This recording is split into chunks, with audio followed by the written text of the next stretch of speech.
Section fire sprinkler संपूर्ण प्रशिक्षण duration 00000100 tense.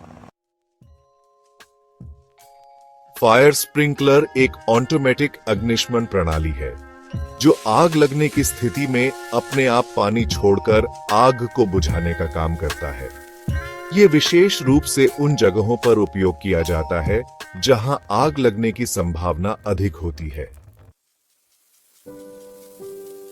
Fire sprinkler system का उपयोग निम्नलिखित स्थानों पर किया जाता है: औद्योगिक भवन जैसे फैक्ट्री, गोदाम और उत्पादन इकाइयां, व्यावसायिक भवन जैसे मॉल, होटल, अस्पताल और ऑफिस, आवासीय भवन, बहुमंजिला इमारतें और अपार्टमेंट, पार्किंग क्षेत्र, भूमिगत और ऊपरी पार्किंग स्थल, भंडारण क्षेत्र, गोदाम और ठंडा भंडार।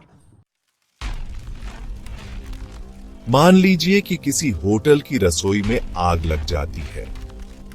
जैसे ही तापमान एक निश्चित स्तर जैसे 68 डिग्री सेल्सियस तक पहुंचता है, स्प्रिंकलर एक्टिव हो जाता है और पानी गिराने लगता है, जिससे आग बुझ जाती है।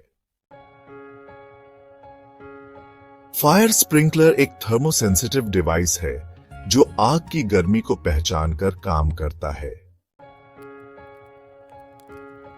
तापमान बढ़ना: जब किसी स्थान पर आग लगती है तो वहां का तापमान तेजी से बढ़ता है।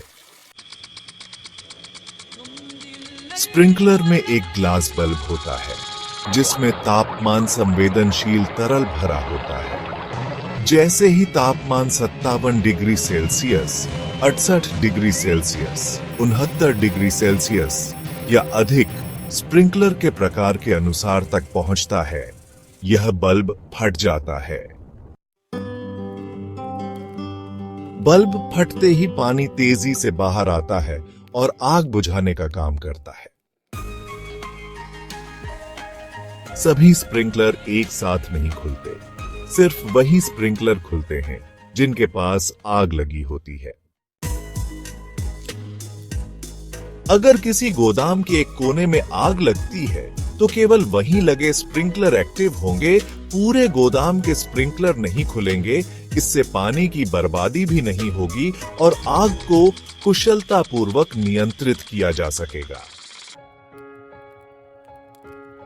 फायर स्प्रिंकलर को उनके डिजाइन और उपयोग के आधार पर विभिन्न श्रेणियों में बांटा जाता है। Low temperature sprinkler 57 degree Celsius, 74 degree Celsius ठंडे जलवायु क्षेत्रों के लिए। Medium temperature sprinkler 79 degree Celsius, 107 degree Celsius सामान्य वाणिज्यिक और आवासीय उपयोग के लिए। High temperature sprinkler 121 degree Celsius, 182 degree Celsius औद्योगिक और उच्च तापमान वाले क्षेत्रों के लिए। पेंडेंट स्प्रिंकलर छत से नीचे की ओर लगे होते हैं और पानी नीचे गिराते हैं। मॉल, होटल, अस्पताल में उपयोग होता है। अपराइट स्प्रिंकलर ऊपर की ओर लगे होते हैं और पानी ऊपर की ओर छोड़ते हैं, फिर पानी वापस गिरता है।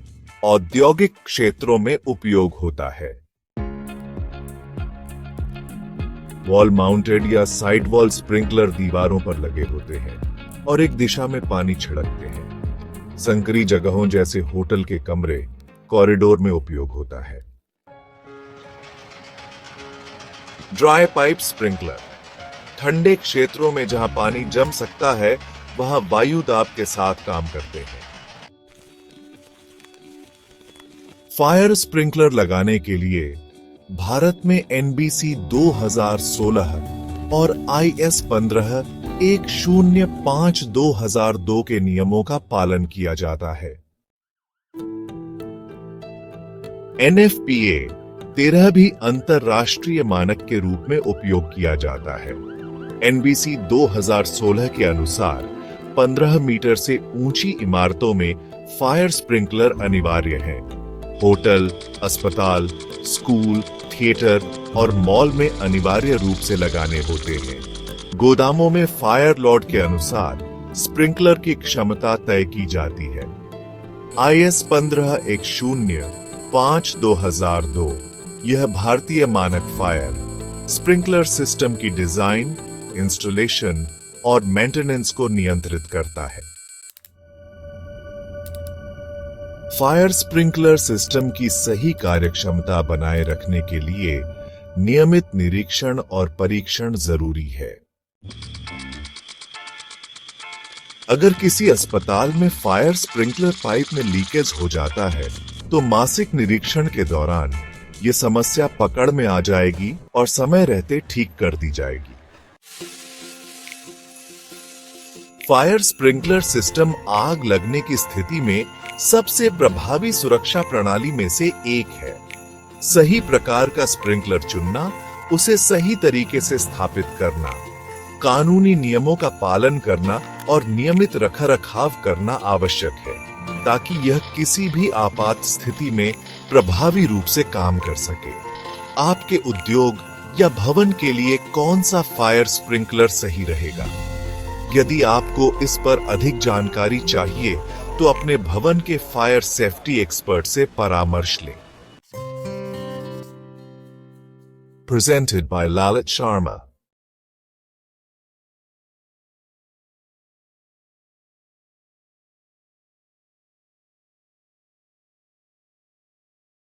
इलेक्ट्रिकल सेफ्टी नियम, इलेक्ट्रिकल सेफ्टी रूल्स, हिंदी में विवरण। जब भी कार्यस्थल पर इलेक्ट्रिसिटी से जुड़े कार्य किए जाते हैं, तो यह अत्यंत आवश्यक होता है कि सभी सुरक्षा नियमों का पालन किया जाए। अगर इन नियमों की अनदेखी की जाए तो इलेक्ट्रिक शॉक, आग, फ्लैश और अन्य गंभीर दुर्घटनाएं हो सकती हैं। आइए विस्तार से जानते हैं कि इलेक्ट्रिकल सुरक्षा के लिए किन नियमों का पालन करना चाहिए। 1. केवल प्रशिक्षित और योग्य व्यक्ति ही इलेक्ट्रिकल कार्य करें। किसी भी इलेक्ट्रिकल उपकरण की मरम्मत या संचालन केवल प्रशिक्षित और अनुभवी व्यक्ति द्वारा किया जाना चाहिए। अनट्रेन्ड व्यक्ति के लिए इलेक्ट्रिकल पैनल, वायरिंग या अन्य हाई वोल्टेज उपकरणों के संपर्क में आना खतरनाक हो सकता है। विद्युत खतरों की पहचान और मूल्यांकन करें।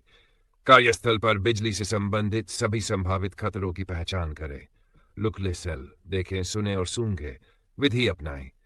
यदि कहीं चिंगारी, धुआं या जलने की गंध आ रही है तो सतर्क हो जाएं। इलेक्ट्रिकल शॉक और आग फ्लैश के खतरों को समझें। इलेक्ट्रिक शॉक यह तब होता है जब कोई व्यक्ति लाइव चालू विद्युत उपकरण को छूता है। इसके प्रभाव हल्के झटके से लेकर गंभीर जलन, हृदय गति रुकने और मृत्यु तक हो सकते हैं। यदि कोई व्यक्ति ऊंचाई पर कार्य कर रहा है तो इलेक्ट्रिक शॉक के कारण गिरने का भी खतरा होता है। जब दो विद्युत कंडक्टरों के बीच आर्किंग होती है तो इससे अत्यधिक गर्मी उत्पन्न होती है, जैसे उपकरण में विस्फोट या आग लग सकती है। इसमें पिघला हुआ धातु, जहरीली गैसें और एक तेज शॉकवेव उत्पन्न होती है, जिससे गंभीर चोटें हो सकती है। GFCI ground fault circuit interpreter का उपयोग करें। विशेष रूप से गीले या बाहरी स्थानों में काम करते समय सभी बिजली उपकरणों को GFCI से कनेक्ट करें।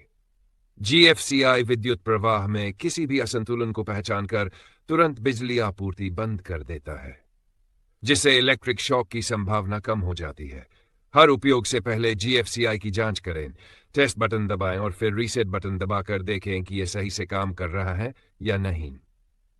उचित रोशनी सुनिश्चित करें। कार्यक्षेत्र में पर्याप्त प्रकाश होना चाहिए। यदि रोशनी कम है तो अस्थायी या स्थायी अतिरिक्त रोशनी लगाएं, ताकि बिजली के खतरों को ठीक से देखा जा सके।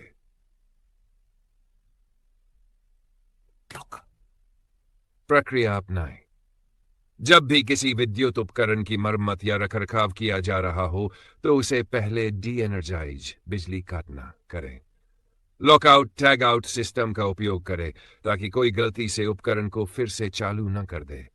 किसी अन्य व्यक्ति के लगाए गए लॉक को कभी न हटाएं। इलेक्ट्रिकल उपकरणों और तारों की जांच करें। उपयोग से पहले सभी विद्युत उपकरणों और तारों का निरीक्षण करें। यदि कोई उपकरण क्षतिग्रस्त है जैसे तार कटा हुआ हो, प्लग टूटा हो, तो उसे तुरंत आउट ऑफ सर्विस टैग करके रिपेयर के लिए भेजें।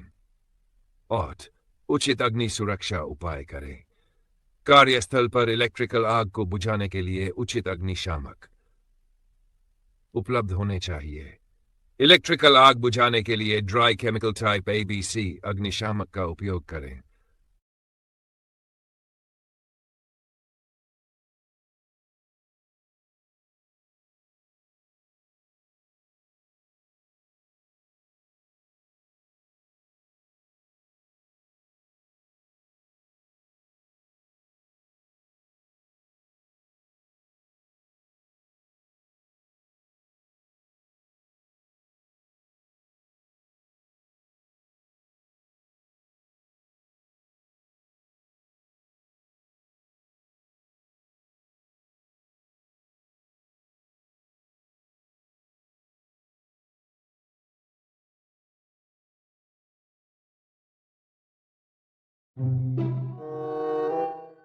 फायर अलार्म सिस्टम का मुख्य उद्देश्य आग से लोगों की जान बचाना और संपत्ति की सुरक्षा करना होता है।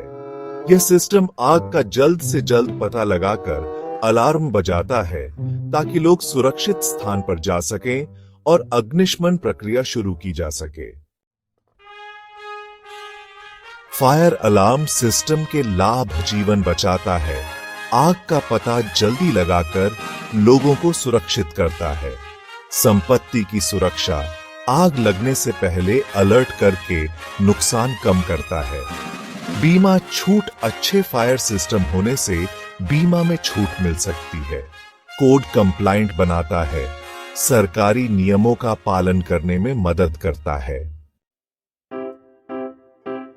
फायर डिटेक्शन सिस्टम वे उपकरण होते हैं जो आग के संकेतों, धुआं, गर्मी, लौ आदि को पहचानकर अलार्म बजाते हैं। इन्हें दो भागों में बांटा जाता है। मैन्युअल फायर अलार्म सिस्टम में किसी व्यक्ति को आग लगने पर मैन्युअली अलार्म चालू करना पड़ता है। उदाहरण, ब्रेक ग्लास कॉल पॉइंट, इसे तोड़ने पर अलार्म बजने लगता है। पुल स्टेशन, एक स्विच जिसे खींचने पर अलार्म चालू हो जाता है।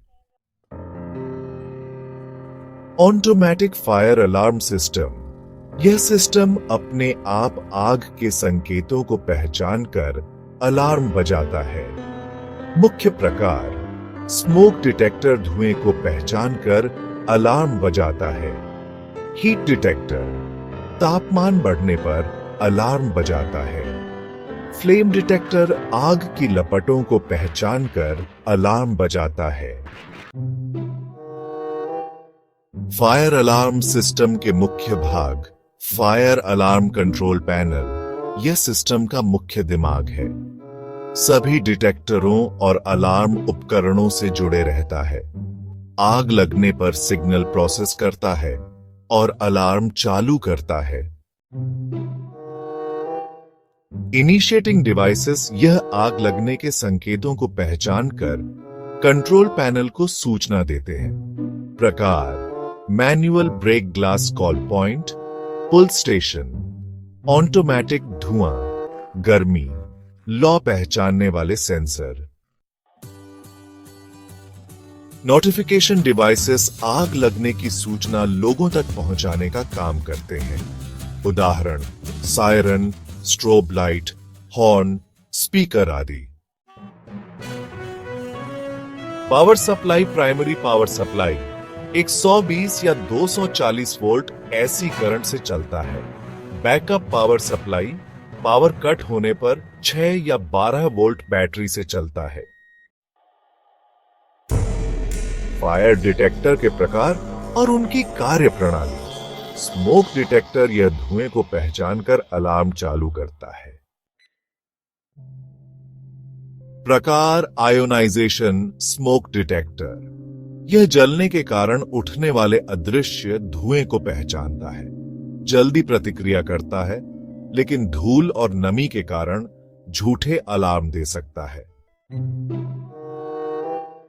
ऑप्टिकल या फोटो इलेक्ट्रिक स्मोक डिटेक्टर, यह धुएं के कणों पर प्रकाश पड़ने और उनके परावर्तित होने को पहचानता है। धीमे जलने वाली आग यानी स्मोल्डरिंग फायर के लिए बेहतर होता है। हीट डिटेक्टर यह आग की गर्मी को पहचानकर अलार्म चालू करता है। प्रकार fixed temperature type. Fixed temperature type जब तापमान एक तय सीमा से ऊपर जाता है तो यह अलार्म बजा देता है। सामान्यत 58 डिग्री सेल्सियस 136 डिग्री फ़ारेनहाइट पर प्रतिक्रिया करता है।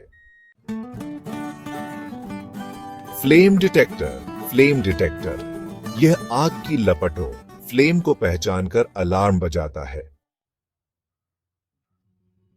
प्रकार इंफ्रारेड IR डिटेक्टर यह आग से निकलने वाली इंफ्रारेड किरणों को पहचानता है, लेकिन ध्यान रहे धूप या हीटर के पास लगाने से यह झूठा अलार्म दे सकता है। अल्ट्रावायलेट UV डिटेक्टर यह अल्ट्रावायलेट किरणों को पहचानता है जो आग से निकलती है। हालांकि वेल्डिंग की चिंगारी इसे प्रभावित कर सकती है, इसलिए इसे ऐसे स्थानों पर नहीं लगाया जाता। फायर डिटेक्शन और अलार्म सिस्टम का निरीक्षण। सिस्टम को जांचने के लिए इन स्टेप्स को फॉलो करें। सबसे पहले फायर अलार्म सिस्टम को टेस्ट मोड में डालें, खासकर अगर यह बाहरी निगरानी में है। फिर किसी भी मैन्युअल कॉल पॉइंट को सक्रिय करें। इसके बाद सभी अलार्म डिवाइसेस जैसे सायरन, लाइट आदि की जांच करें। फिर कॉल पॉइंट को रीसेट करें और अंत में फायर अलार्म पैनल को रीसेट करें। अगर सिस्टम बाहरी निगरानी में था तो इसे टेस्ट मोड से हटाना न भूलें। निष्कर्ष। फायर डिटेक्शन और अलार्म सिस्टम आग से सुरक्षा का एक महत्वपूर्ण हिस्सा है। इन्हें सही तरीके से इंस्टॉल करना और नियमित रूप से मेंटेनेंस करना जरूरी है। सही डिटेक्टर चुनकर अपने क्षेत्र में आग से बचाव की योजना बनानी चाहिए।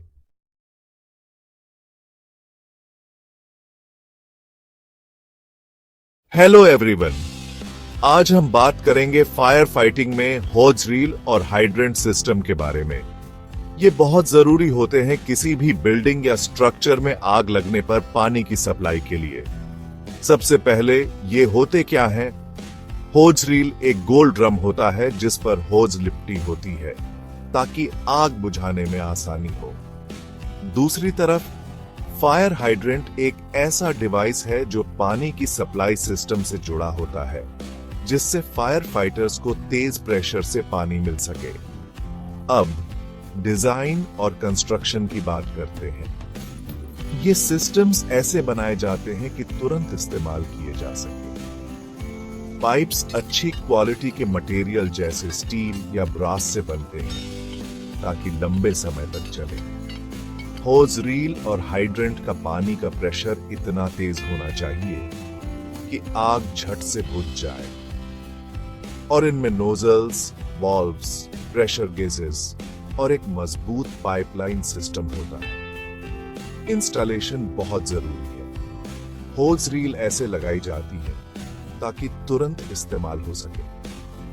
हाइड्रेंट्स बिल्डिंग के अंदर और बाहर दोनों जगह होते हैं ताकि फायर फाइटर्स को आसानी से पानी मिल सके। और ये मेन वाटर सप्लाई से जुड़े होते हैं, जिससे पानी की सप्लाई हमेशा बनी रहे। ऑपरेशन और मेंटेनेंस की बात करते हैं। रेगुलर टेस्टिंग बहुत जरूरी है ताकि सब कुछ सही से काम करे। मेंटेनेंस में हॉजेस, वाल्व्स और नोजल्स की सफाई और अगर खराब हो गए हैं तो उन्हें बदलना शामिल है। यूजर्स को इमरजेंसी ट्रेनिंग जरूर देनी चाहिए ताकि उन्हें पता हो कि इक्विपमेंट कैसे चलाना है। लास्ट में सेफ्टी मेजर्स। होज रील और हाइड्रेंट्स के आसपास कोई सामान नहीं रखना चाहिए। हॉजेस अच्छे से लिपटी होनी चाहिए ताकि जल्दी से इस्तेमाल की जा सके। बिजली के उपकरणों पर पानी नहीं डालना चाहिए और बिना इजाजत के इन सिस्टम्स को इस्तेमाल नहीं करना चाहिए। आखिर में होज रील और हाइड्रेंट सिस्टम आग बुझाने के लिए बहुत जरूरी है। सही डिजाइन, इंस्टॉलेशन, मेंटेनेंस और ऑपरेशन से आग लगने पर बड़े नुकसान से बचा जा सकता है। सुरक्षित रहें और याद रखें, तैयारी ही सबसे जरूरी है।